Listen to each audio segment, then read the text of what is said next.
Assalamualaikum warahmatullahi wabarakatuh. Sudah hampir seminggu lebih ataupun hampir seminggu Datuk Sri Najib duduk di penjara Kajang. Jadi kita pun tak tahu apa aktiviti beliau di sana, dan kita cuma dapat rasa semoga beliau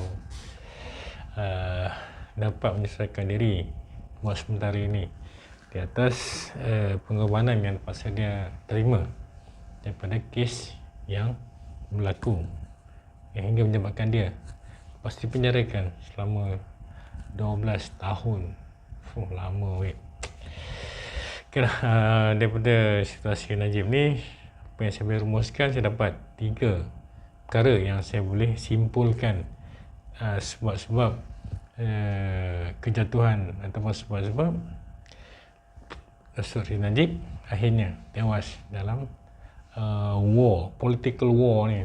Dia tewas menyebabkan pihak lawan berjaya bawa Datuk Sri Najib meringkuk ke dalam penjara. Okey, kita tengok 3 sebab apa yang saya boleh rumuskan. Yang pertama, Datuk Sri Najib ni dia tidak membunuh musuh politiknya sebegitu rupa. Yalah, Datuk Sri Najib ni seorang yang husnuzon, suka bersangka baik dengan sesiapa pun, even dalam musuh politik dia. Dalam kes ni musuh politik dia daripada dalam, iaitu Datuk Tan Sri Muhyiddin Yassin, yang merupakan antara musuh ketat dia dalam UMNO.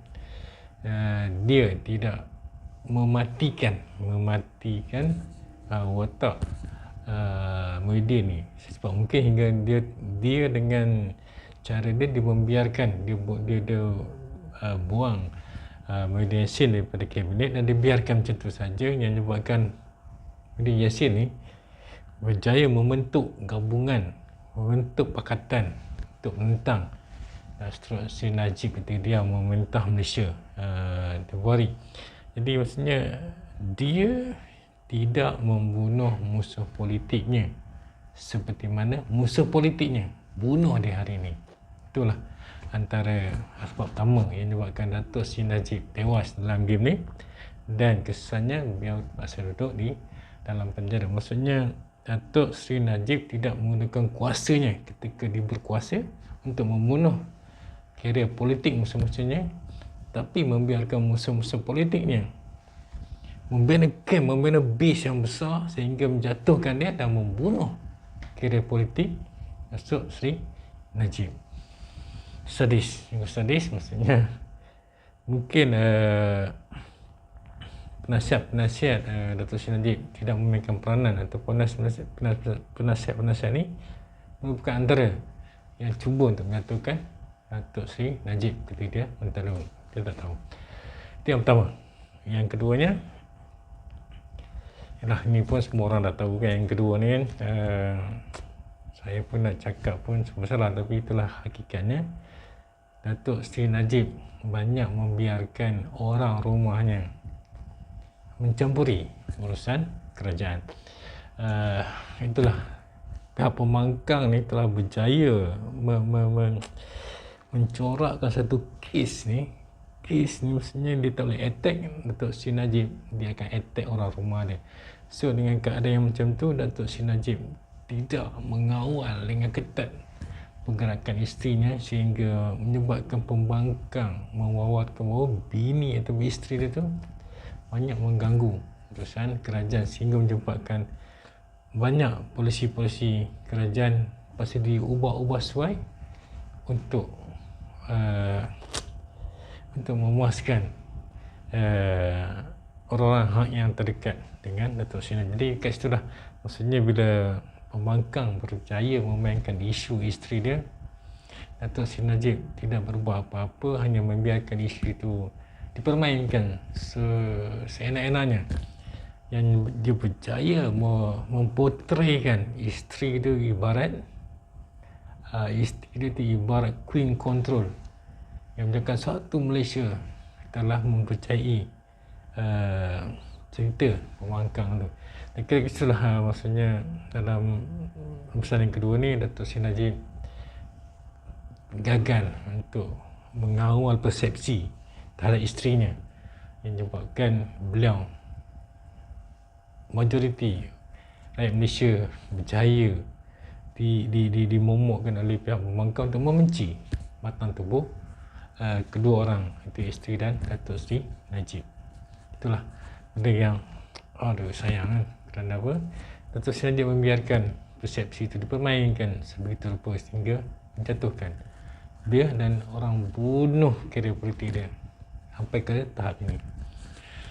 Subhanallah. Okey, yang ketiga, yang terakhir, untuk Seri Najib ni dia jenis yang hati lembut, jenis yang dia husnuzan dia memang tinggi. Dia akan cuba berbaik dengan musuh, dia akan cuba berbaik dengan kawan. Dalam keadaan musuh dan kawan tu, dalam kawan tu ada musuh, dalam musuh dah tentu musuh kan.